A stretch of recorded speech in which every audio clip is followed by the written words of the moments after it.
તારીખ 4/4/2026ના રોજ Dolvan police station ખાતે ભારતીય ન્યાય સંહિતાની કલમ 308(2) તથા 54 મુજબનો એક ગુનો દાખલ કરવામાં આવેલ છે। સદર ગુનાના કામે ફરિયાદી શ્રી પિયુષભાઈ ગામિત નાઓએ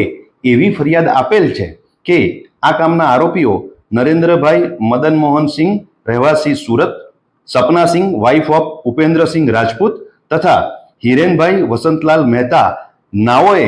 પોતે એક સ્વિફ્ટ કારમાં આવી આ કામના ફરિયાદીને પોતે પત્રકાર હોવાનું જણાવી અને તમારા વિરુદ્ધમાં તેઓની હેડ ઓફિસે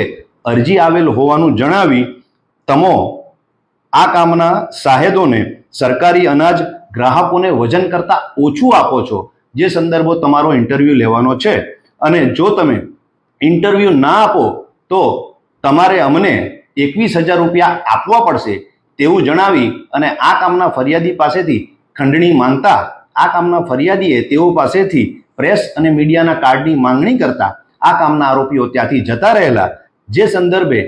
ઉપરોક્ત કલમથી ડોલવણ પોલીસ સ્ટેશન ખાતે ગુનો દાખલ કરવામાં આવેલ છે। ત્યારબાદ આ કામના આરોપીઓને પોલીસ સ્ટેશન ખાતે પકડી લાવી આગળની તપાસ ચાલુ રાખવામાં આવેલ છે। આ કામના આરોપીઓ પાસેથી TV news 24 press, express press તથા ન્યૂઝ સ્ટારના રિપોર્ટર તરીકેના કાર્ડ મળી આવેલ છે, જે સંદર્ભે પણ આગળની તપાસ ચાલુ છે।